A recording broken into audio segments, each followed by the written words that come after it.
বিশ্ব সংবাদে আপনাদের স্বাগত। শুরুতেই সংবাদ শিরোনাম, পরে বিস্তারিত। মার্কিন যুক্তরাষ্ট্রের অবৈধ সন্তান দখলদার ইহুদিবাদী ইসরায়েলের খেল খতম হয়ে আসছে। আমাদের হাতে এসেছে ভয়ঙ্কর গুরুত্বপূর্ণ সংবাদ। নেতানিয়াহুর গ্রেপ্তারি পরোয়ানা ইস্যুতে আইসিসিকে হুমকি মার্কিন আইন প্রণেতাদের। এরপর জানিয়ে দেব, মানবাধিকার লঙ্ঘন করছে ইসরায়েলি সেনাবাহিনী, 5 ইউনিট বলছে আমেরিকা। এরপর জানাবো, গাজা উপকূলে বন্দর নির্মাণের ছবি প্রকাশ করল যুক্তরাষ্ট্র। জানিয়ে দেব, আমরা নিজের দেশেই অদৃশ্য, ভারতের মুসলিমদের আর্তনাদ। এরপর জানাবো, জোর করে নারীর হিজাব খুলল অ্যারিজোনা পুলিশ। এবং সর্বশেষ জানিয়ে দেব, যুদ্ধবিরতি আলোচনার মধ্যেই গাজায় ইসরায়েলি হামলায় নিহত 34। এতক্ষণ শুনছিলেন সংবাদ শিরোনাম, এখন বিস্তারিত।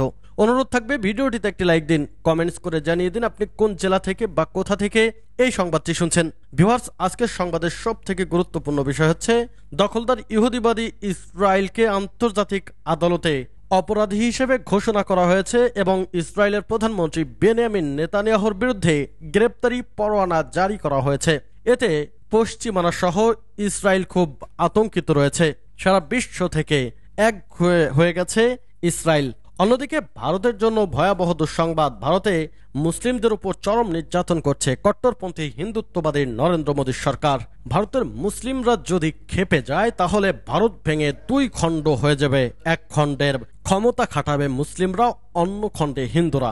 কারণ ভারতে যে পরিমাণে মুসলিম রয়েছে, সারা বিশ্বে এত মুসলিম অন্য কোনো দেশে নেই। যে কারণে ভারতের কট্টরপন্থী হিন্দুত্ববাদী নরেন্দ্র মোদীর সরকার ভারতে হিন্দু মুসলিম সব ধর্মের লোকজন একত্রে বসবাস করা, ভারতে মুসলিমদের উপর নির্যাতন বন্ধ করতে হবে অবিলম্বেই। এতে আপনার মতামত কি? কমেন্টস করে লিখে জানান। নেতানিয়াহুর গ্রেফতারি পরোয়ানা ইস্যুতে আইসিসিকে হুমকি মার্কিন আইন প্রণেতাদের। ইসরায়েলের প্রধানমন্ত্রী বেনিয়ামিন নেতানিয়াহুর বিরুদ্ধে সম্ভাব্য গ্রেফতারি পরোয়ানা জারির বিষয়ে আন্তর্জাতিক ফৌজদারি আদালতকে আইসিসি হুমকি দিলেন মার্কিন আইন প্রণেতারা। তারা বলেছেন, যদি ইসরায়েলের শীর্ষ কর্মকর্তাদের বিরুদ্ধে গ্রেপ্তারি পরোয়ানা জারি করা হয় তাহলে আদালতের বিরুদ্ধে প্রতিশোধমূলক ব্যবস্থা নেওয়া হবে। ডেমোক্র্যাট ও রিপাবলিকান উভয় পক্ষের মার্কিন কংগ্রেস সদস্যরা আইসিসির বিরুদ্ধে এই হুঁশিয়ারি উচ্চারণ করেন। গণমাধ্যমের প্রতিবেদনে বলা হয়েছে, টেক্সাসের রিপাবলিকান হাউস ফরেন অ্যাফেয়ার্স কমিটির চেয়ারম্যান মাইকেল ম্যাককাউল বলেছেন, ইতোমধ্যে আইসিসি কর্মকর্তাদের বিরুদ্ধে নিষেধাজ্ঞা আরোপের জন্য একটি বিলের বিষয়ে ভাবা হচ্ছে, তবে আমরা আশা করছি সেই পর্যায়ে যেন যেতে না হয়। এদিকে গাজা যুদ্ধ ইস্যুতে ইসরায়েলি কর্মকর্তাদের বিরুদ্ধে গ্রেপ্তারি পরোয়ানা জারির সম্ভাব্য অভিপ্রায়ের নিন্দা জানিয়েছেন মার্কিন প্রতিনিধি পরিষদের স্পিকার মাইক জনসন এক বিবৃতিতে বলেছেন, এটি লজ্জাজনক যে আন্তর্জাতিক অপরাধ আদালত ইসরায়েলি প্রধানমন্ত্রী নেতানিয়াহু এবং অন্যান্য ঊর্ধ্বতন ইসরায়েলি কর্মকর্তাদের বিরুদ্ধে ভিত্তিহীন এবং অবৈধ গ্রেফতারি পরোয়ানা জারির পরিকল্পনা করছে। তিনি আরো বলেন, আইসিসির এ ধরনের অনৈতিক পদক্ষেপ সরাসরি মার্কিন জাতীয় নিরাপত্তার স্বার্থকে ক্ষতিগ্রস্ত করবে। বাইডেন প্রশাসন যদি এর বিরুদ্ধে চ্যালেঞ্জ না করে তাহলে আইসিসি মার্কিন রাজনীতিক, মার্কিন কূটনীতিক এবং মার্কিন সামরিক কর্মকর্তাদের বিরুদ্ধেও গ্রেফতারি পরোয়ানা জারির নজিরবিহীন ক্ষমা পেয়ে যাবে এবং তা চর্চাও করতে পারে। আর এটি হলে আমাদের দেশের সার্বভৌমত্ব কর্তৃত্ব হবে। মানবাধিকার লঙ্ঘন করেছে ইসরায়েলি সেনাবাহিনীর 5 ইউনিট বলেছেন আমেরিকা। ইসরায়েলি সেনাবাহিনীর 5টি ইউনিট মানবাধিকার লঙ্ঘন করেছে বলে জানিয়েছে যুক্তরাষ্ট্র। তবে ইহুদিবাদী এসব সেনারা মানবাধিকার লঙ্ঘনের এই ঘটনাগুলো ঘটেছে ফিলিস্তিনের গাজা ভূখণ্ডের বাইরে এবং গাজা চলমান যুদ্ধের আগে। এদিকে মানবাধিকার লঙ্ঘনের পরও ইসরায়েলি বাহিনীর জন্য মার্কিন সামরিক সমর্থন অব্যাহত রাখার ঘোষণা দেওয়া হয়েছে। গণমাধ্যমের প্রতিবেদনে বলা হয়েছে, পৃথক ঘটনায় ইসরায়েলি সামরিক বাহিনীর 5টি ইউনিট মানবাধিকার লঙ্ঘনের জন্য দায়ী বলে প্রমাণ পেয়েছে মার্কিন পররাষ্ট্র দফতর। তবে তারা বলেছে, তারা ইসরায়েলি সেনাবাহিনীকে মার্কিন সামরিক সমর্থন দেওয়া অব্যাহত রাখবে। মানবাধিকার লঙ্ঘনের এই সমস্ত ঘটনা বর্তমান যুদ্ধের আগে গাজার বাইরে সংগঠিত হয়েছিল। ইসরায়েল 4টি ইউনিটে সংশোধনমূলক ব্যবস্থা নিয়েছে এবং 5মটির বিষয়ে অতিরিক্ত তথ্য দিয়েছে বলে মার্কিন স্টেট ডিপার্টমেন্ট বলছে। এর অর্থ হচ্ছে সমস্ত ইউনিটই মার্কিন সামরিক সহায়তা পাওয়ার জন্য যোগ্য থাকবে।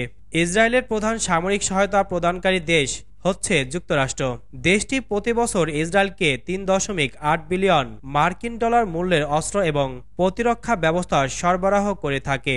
ইসরায়েলি সেনাবাহিনীর যে কোনো ইউনিটের বিরুদ্ধে মার্কিন সরকারের এই ধরনের ঘোষণা এটিই প্রথম। স্টেট ডিপার্টমেন্টের মুখপাত্র বেদান্ত প্যাটেল বলেছেন, নিরাপত্তা বাহিনীর এই 5টি ইউনিট মানবাধিকারের চরম লঙ্ঘন করেছে। গাজা উপকূলে বন্দর নির্মাণের ছবি প্রকাশ করল যুক্তরাষ্ট্র। মার্কিন সামরিক বাহিনীর সেন্ট্রাল কমান্ড গত সপ্তাহে গাজার উপকূলে নির্মাণ শুরু করা অস্থায়ী সামুদ্রিক বন্দর ছবি প্রকাশ করেছে। মে মাসের শুরুতে চালু হলে ছিটমহলে মানবিক সহায়তার প্রবাহ দ্রুত করার লক্ষ্যে এটি নির্মাণ করা হচ্ছে। মার্কিন প্রেসিডেন্ট জো বাইডেন মার্চ মাসে বন্দর নির্মাণে ঘোষণা দিয়েছিলেন। এর আগে সাহায্য কর্মকর্তারা গাজার ওভারল্যান্ড রুটে ত্রাণ সরবরাহ সহজ করার জন্য ইসরায়েলকে অনুরোধ করেছিলেন। বন্দরটি গাজা শহরের ঠিক দক্ষিণ পশ্চিমে অবস্থিত। যুদ্ধের সময় গাজাকে দ্বিখণ্ডিত করতে ইসরায়েলি সামরিক বাহিনী নির্মিত রাস্তার সামান্য উত্তরে এটি।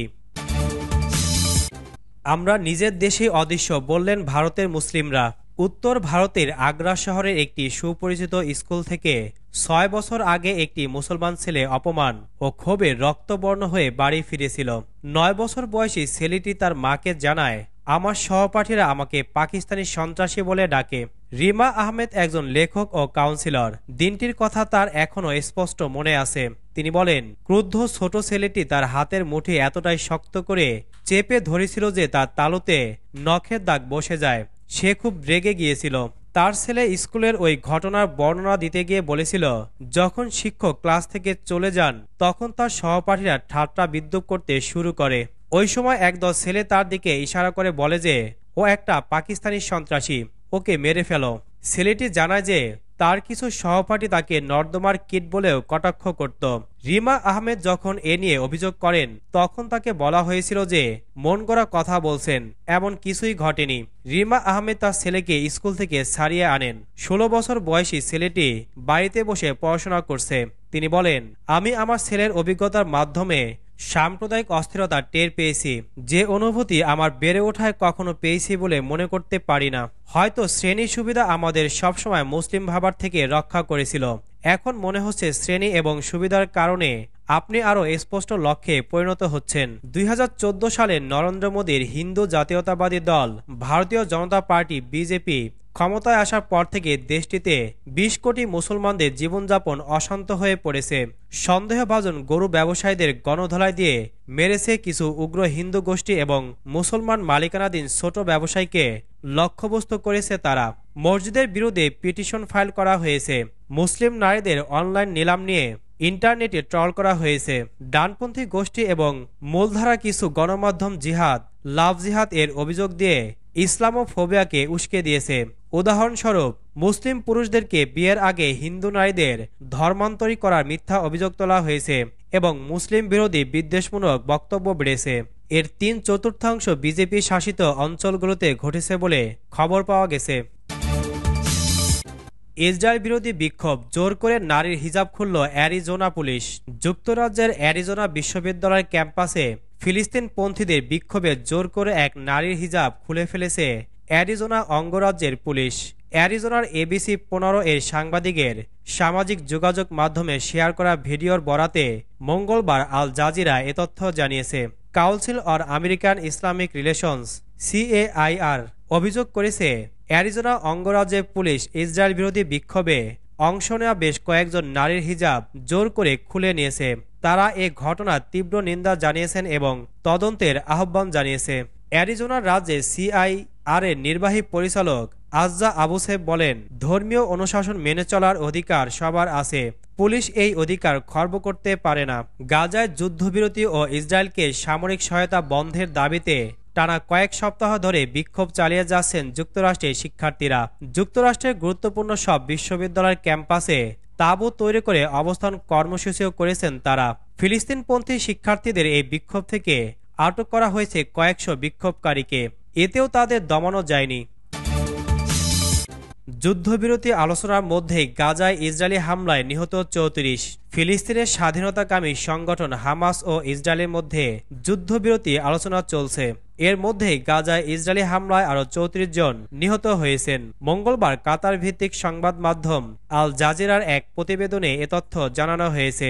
প্রতিবেদনে বলা হয়, ওয়াফা নিউজ এজেন্সি জানিয়েছে, ইসরায়েলি বিমান ও ড্রোন হামলায় নুসিয়াত শরণার্থী শিবিরে ৩ জন এবং গাজা সিটিতে আরও ২ জন নিহত হয়েছে।